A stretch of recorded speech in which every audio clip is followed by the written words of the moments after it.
Demokrat, silakan Bu Anita. Baik, terima kasih pimpinan dan Pak Menteri dan jajaran yang saya hormati. Pertama-tama kita semua mengetahui bahwa ada kekurangan anggaran ya 15 triliun. Tetapi kalau menurut saya mari kita koreksi diri. Kenapa ini terjadi? Jujur sama diri kita sendiri. Anggaran yang sudah diberikan begitu banyak tahun 2024 apakah sudah digunakan dengan baik atau tidak? Jangan kalau dikurangin kita sedih, tapi waktu dikasih banyak kita tidak menggunakannya dengan baik. Kenapa saya mengatakan tidak melakukannya dengan baik? Karena sampai hari ini Pak Menteri berulang kali saya katakan bahwa masih banyak persoalan terhadap realisasi anggaran dan penyerapan anggaran APBN itu ke daerah, baik transfer daerah, itu banyak persoalan. Mau masalah guru, sampai sekarang guru P3K yang sudah lolos P3K sampai sekarang belum dikasih SK. Provinsi NTT belum, mereka belum terima SK. Kedua, guru-guru daerah terpencil masih banyak yang belum terima juga tunjangannya. Ketiga, banyak bangunan-bangunan sekolah yang masih terbengkalai padahal dari 2021 anggarannya. Saya salah kasih contoh di Kabupaten Kupang ada 17 sekolah bangunan yang dari 2001 sampai sekarang tidak terselesaikan. Mau lagi kita lihat lagi dana-dana PIP. Nah, makanya kemarin saya mengatakan bahwa kalau KPK memberikan rekomendasi kepada Kemendikbud, harusnya Kemendikbud sadar. Karena apa, kami ini Dewan kami sudah bilang setiap rapat banyak persoalan, lakukan pengawasan, laporkan kepada kami. Tapi kami tidak pernah didengar, ya kan? Akhirnya sekarang KPK memberikan rekomendasi, baru seakan-akan Kemendikbud kayak kebakaran jenggot. Bahkan kami anggota pemangku kepentingan mau diatur sama Kemendikbud untuk melakukan verifikasi oleh dinas. Loh, Anda sebagai kementerian mau nggak dilakukan verifikasi sama dinas? Jangan suruh dinas, jangan suruh apa yang kita usulkan harus dilakukan verifikasi oleh dinas. Kita ini lembaga tinggi negara, wakil rakyat. Kita yang menentukan anggaran di Indonesia ini.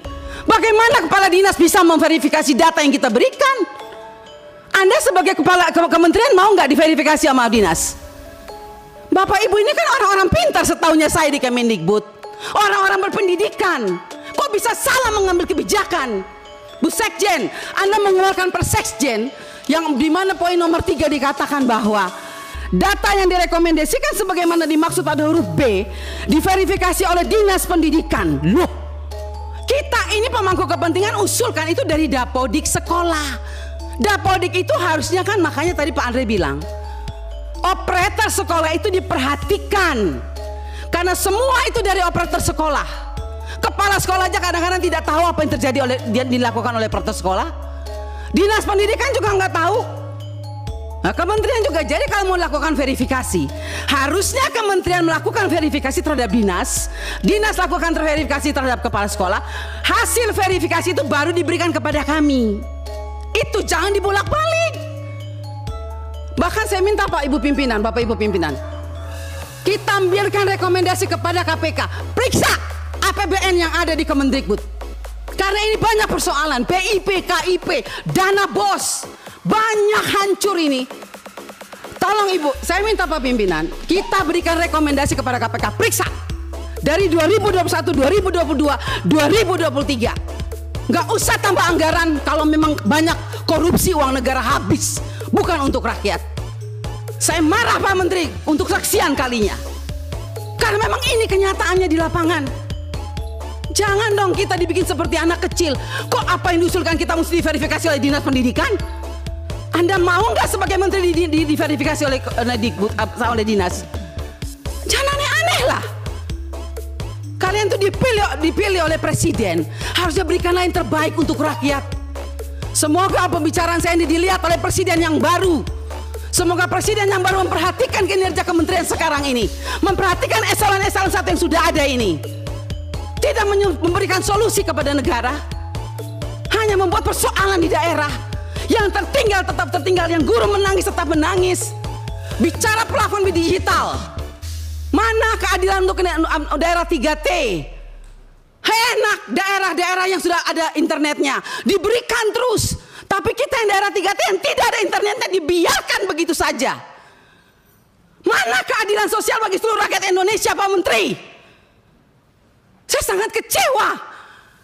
Kita sudah mau habis masa jabatan, Anda mungkin sebentar lagi habis, atau Anda lanjut, saya tidak tahu. Tapi saya puji Tuhan, Tuhan dan rakyat masih memilih saya kembali. Dan sampai ini, apapun yang terjadi, kita yang terpilih kembali, kita akan tetap memperjuangkan keadilan dan kebenaran untuk kemajuan anak negeri kita.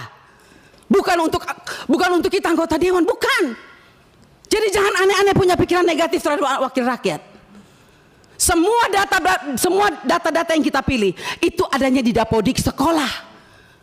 Perhatikan dong operator sekolah, perhatikan kepala sekolah, perhatikan dinas. Jangan hanya urus yang besar-besar triliunan, tapi begitu sampai di bawah tidak pernah diperhatikan. Omong kosong semua ini. Saya setuju KPK memberikan rekomendasi. Bila perlu kita berikan rekomendasi kepada KPK, periksa Kemendikbud. Biar kita lihat siapa yang bobrok, siapa yang mencintai negeri ini sebetulnya. Wakil rakyatkah atau mereka? Jangan begitu dong. Bikin Persesjen memalukan, Bu Sekjen. Ya iyalah, Anda jangan senyum. Anda membuat Persesjen tidak berpikir, masa kita diverifikasi oleh dinas? Mending kalau kepala dinasnya bersih. Kalau kepala dinasnya justru yang mencuri uang PIP, bagaimana Ibu? Saya mau tanya sekarang, jawab. Apa Anda pikir semua kepala dinas bersih? Oh tidak. Mari kita buktikan. Mau kita turun, kita buktikan, kita tanya jangan sama kepala dinas, tanya sama penerima PIP. Itu baru bisa dapat jawabannya. Kalau Anda hanya turun hanya di dinas, semua jawabannya bagus. Tapi coba turun ke rakyat, turun ke penerima orang tua. Kalau nggak lihat itu orang tua punya air mata. Omong kosong, nama ada, SK ada, uang nol sampai hari ini. Baik. Jadi kalau kita mau bicara soal anggaran, Pak, jangan ditambah. Tuhan juga tidak ingin semua uang negara ini hilang. Saya yakin dan percaya sampai ini anggaran turun, karena Tuhan itu lihat air mata orang miskin. Jadi kalau anggaran turun jangan marah. Mungkin inilah kehendak Tuhan supaya kita koreksi diri, stop dan bertobat. Kalau mau lihat bangsa ini baik dan lebih maju. Terima kasih pimpinan.